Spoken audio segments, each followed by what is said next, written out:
massive opening on the walls.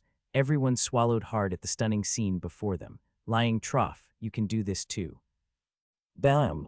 Dorian fell to the ground in one swoop, as the pain he had been holding back now corroded his body mercilessly. Pain, pain, pain, pain. Dorian's entire face turned red and began trembling as if he was about to have a seizure. The entire scene was jaw-dropping, to say the least, and if those on the other side of the wall saw Dorian now, they would no doubt be shocked and panicked as well. What the hell was going on here? PFF. Dorian sprayed a mouthful of blood while curling up like a ball on the floor. Master, Master, let me help you up, Pandral, the guardian man lion said with worry in his tone. Without wasting down, he placed his master's arm over his shoulder and supported his master up. Dorian's breathing grew boarded, with every breath sounding heavier than the last. Woo, woo, woo. Pandral's face grew pale when he saw his master's condition hastened his movements. With Dorian's arms over his shoulder, he hastened his pace, taking Dorian to one of the rooms. And as they left, the blood on the floor quickly vanished, as if it were never there in the first place. Dorian's eyes spun in different directions, with countless beads of sweat now forming on his face. Earlier, he had used his internal energy to control and stabilize his injuries. The others didn't know it, but he had been in unbearable discomfort ever since the battle ended. This was the real reason why he came back. There was no way he could help or rescue anyone in his condition. He took deep breaths while looking at the half-lion guardian beside him, Pandral. Blood Moon Demon. Boom. As if hit by current, Pandral's body grew stiff. Master, say no more. I know what to do. HMMMMMMM. With that, Dorian was placed in a curved stone tub, and Pandral began filling it with water, as well as some herbs. In terms of knowledge, Pandral only knew what Dorian wanted it to understand. Dorian couldn't very well be the one writing the books for each demon type, class, and yada yada yada. So Pandral had already taken over and was trying to write out everything and place it in the empty library bookshelves too. That said, the moment Dorian mentioned the name, Blood Moon Demon, Pandral knew how his master had gotten so badly injured. With his master's strength, as well as the disadvantage of today's moon alignment, it was already a miracle that his master had survived. Talk less of winning. It can be said that the demon its master fought should have been a careless one or one without much brain power, because if it were an even more scheming demon, then there was no way his master could have won. So, the water poured into the tub, and Dorian suddenly felt pain from the medical ingredients thrown in. His entire face became distorted, with countless veins popping out of his face, hands, belly, and neck. Yes, even though he wasn't yelling or saying anything, his entire body had reacted as proof to show just how much pain he was in. With closed eyes and a tight lip, he quickly absorbed the medical properties and tried to control his chi flow, directing it towards the proper channels, healing his injuries as fast as he could. And as time passed by, Dorian could feel his internal organs slowly recovering. If doctors saw this while observing his inner body through medical miniature cameras, they would no doubt be stunned silly, looking at the scene in disbelief. It was as if his internal organs were like Wolverines or something, as they steadily healed and closed themselves up magically, and the pain during this time was nothing to home about. Additionally, he also popped in a pill to his mouth to further assist the healing process too. Like so, time passed by, with Dorian stagnant as if he was the only object frozen in time. 10 minutes, 30 minutes, 1 hour, 10 minutes passed on in a blink of an eye before his expression finally eased up. Thip, thip. Thip, water dripped from his body as he calmly stood up from the tub and stepped out to a nearby Dorian shower to rinse off any yucky residue on him. You know, while absorbing the medical properties, his body had also been dispelling the flocked up blood in his body from his internal injuries. So the water ended up looking reddish-black instead, with a foul stench coming from it too. Dorian showered briefly before dressing up and heading to the training room. He sat cross-legged and first checked his body. Luckily, I only got hurt because I overused my strength, resulting in a backlash. If I had let that demon injure me in the slightest, there would be no way for me to heal this much of my injuries in such little time. At present, he had only healed up 80 of his injuries, which shouldn't be an issue for what he was about to do tonight. That said, now he wanted to cultivate for another 15-20 minutes to replenish his spirit and strength a little more. As one would recall, the space here had a chi-gathering formation that would provide far more bountiful chi when compared to the situation outside. So the short time here might seem like nothing, but it was far more precious than cultivation outside. Dorian looked at Pandral calmly. Get everything ready for the job. This includes blah, blah, blah, blah, blah, blah, blah. Pandral listened like a robot, not missing a single detail, before going down one bent knee before Dorian. Master, this humble one will do as you've requested. Good. With that, Pandral dashed off, only leaving behind after images of himself. Dorian looked at his leaving silhouette and squinted his eyes coldly. He was disappointed in himself and his rank. Today's matter must never repeat itself. System. How far am I from leaving this no-rank exorcism title? Host. Good news. The Blood Moon Demon you personally exorcised did give you a good boost, and now you're shy of 15 points to advance, so finding 3 lower-level evil spirits would do the trick.